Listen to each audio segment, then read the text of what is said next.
Hello and welcome to another episode of Unleash Your Inner Goddess with me, your host, Sarah Joyce Hindle.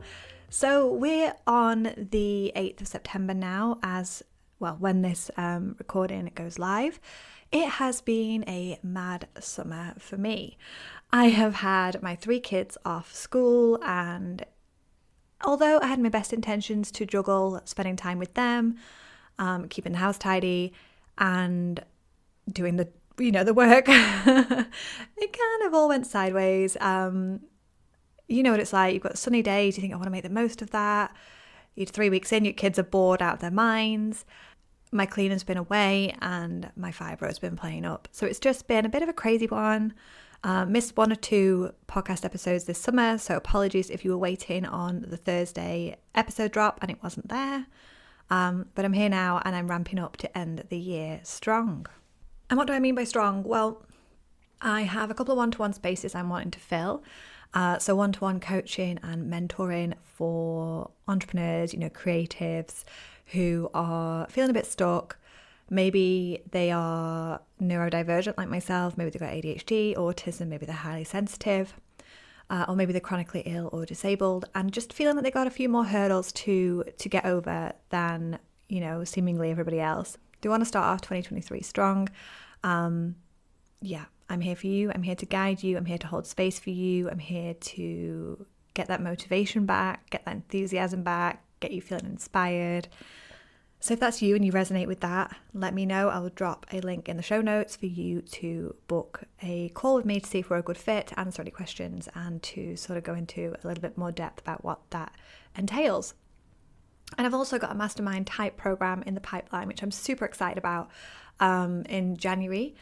I've not fully fleshed it out yet, but it's going to be a 6-month course and it's going to be so amazing. And this is for people who have those extras. So sort of any neurodivergencies, whether you're identified chronically ill, whether you're disabled, whether you've got all 3, I'm not going to ask you proof, but it's a space, a container for people with those extras to grow and to thrive and to flourish.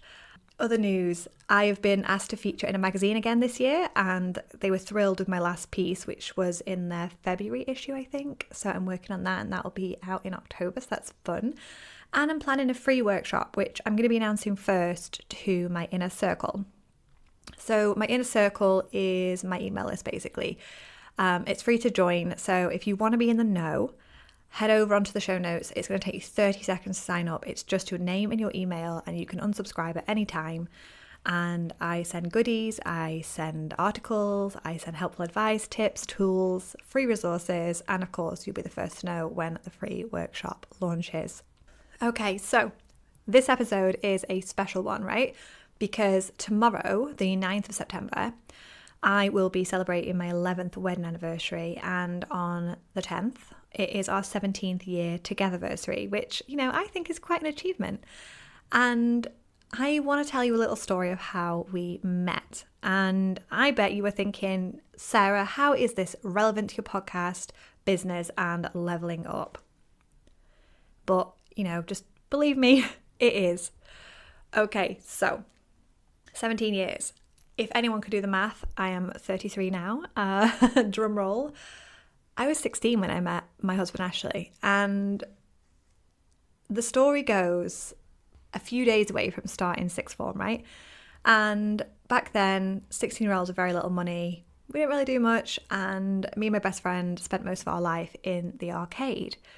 Kept us off the streets, kept us out of trouble, and it kept us dry. We didn't like walking around the streets getting wet. So we stayed in the arcade, and it was a frequent place for us to go and visit over that summer.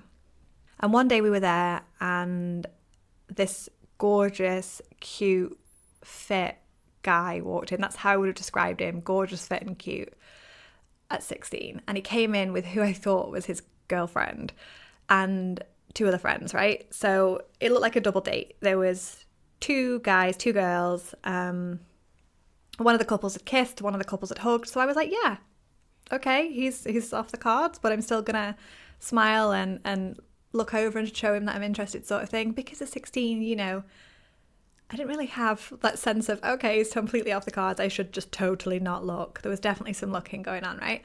But he kept looking at me, so I was like, there's something in it, there's something there. But I never said anything, because, hey, he's with his girlfriend, right? And my best friend also quite fancied him, and we had this sort of thing, and then we would definitely go into the arcade every night because we wanted to see this fit guy, right? And so we went a few days, and then we ran out of money because we'd been going so often, right? So we couldn't go until we'd been paid, and we were just doing a Saturday job back then, so we had to wait. And it had been a couple of days since I'd not been, and I was like, oh my gosh, like, I'm not seeing this guy. And you know what it's like when you're 16, and these things they like consume you. And I was besotted, right? Besotted with this guy I couldn't have, basically. And one day I was taking the bus to see my grandparents, and I missed the bus that I needed to get. So I got a different bus into the next town and thought I'll, hop on another bus and we'll get there. So I texted my nan and said, look, I'm running late. I'm on the next bus. And I'm queuing up at this bus stop waiting for the bus. And I look down the road, and the cute, fit, gorgeous boy is walking down the street toward me. And I don't even remember what happened. I just remember thinking, oh my God, this is the one chance I have to speak to him. He's on his own. And then the rest was a blur. And the next minute I was introducing myself to him. I do not know what I said to this day, and he doesn't remember either. But he was just like, you just appeared in front of me and asked me if I was the fit guy from the arcade. And we walked all the way home to his house, and, he went inside, got changed, and then he walked me to my grandparents' house. We exchanged phone numbers, and within a few days we were dating. And yeah, here we are, 17 years later, right? So what might have happened if I didn't go and talk to the cute, gorgeous, fit boy that day? What if I wasn't brave? What if I didn't take the risk? What if I played it safe? What if I had waited for him to come to me? Which, spoiler alert, he wouldn't have done because he's not massively social. What if my fear of rejection held me back? And just as I'm recording this, I realised I'd missed out a massive chunk of information. The girl he was with was not his girlfriend at all, it was his sister. So he'd hugged his sister, and I thought that was his girlfriend. So he was actually very, very much single. I didn't steal him off anybody. And yeah, that was that. But bringing back to the point, what if I didn't take that risk? Because every moment in life could be a defining moment. So what happens if you don't take a risk? What happens if you play it safe? What happens if you err on the side of caution? What happens if fear keeps you held back? Every moment could be a defining moment. It could flip your whole world upside down, for better or worse. Every decision or every indecision contributes to the shape of your future. So this example is my love story, but these moments are literally weaved throughout all of our lives. And what's the worst that could happen? And as I say that, I'm sure that was on a Dr. Pepper advert some time ago, but seriously, I asked myself, will I die? Will I end up in peril? If the answer is no, then I go to, well, what's the best thing that could happen? You could end up together for 17 years, married for 11, with 3 gorgeous children who are clever and considerate. You can be happy and very much in love, earning 6 figures, doing what you love for a living, and being in the best mental and physical health you've ever been in.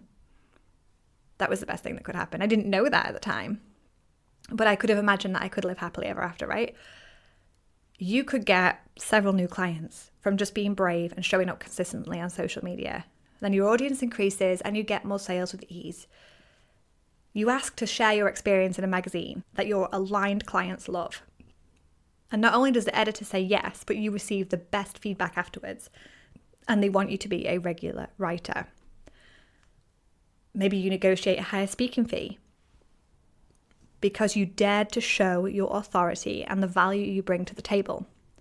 And then you go and do it again and again and again. You put yourself out there and do something new. And even if it doesn't work the way you expected it to, you now have data. And you can cross that thing off your list and go again, eventually hitting gold. You take up the offer to come share your passion in a community space online, somewhere that aligns with your values and your message, and you grab it with both hands. Off the back of that, you sign 5 new clients, right? You commit to getting up earlier, exercising, and being more productive. This leads to more self-belief, trust, and feeling like you are in control. And then that brings about more enthusiasm for life, and the ideas and creative juices start to flow out of you. Every decision is a catalyst for change. Every decision can set a cascade of other decisions that lead you down a path. And often we won't know where that path takes us or what might await us at the end, or if there'll even be an end, but it'll be one hell of a journey finding out, won't it? What will your path be? What do you want to start saying yes to? What opportunities do you want to seek out?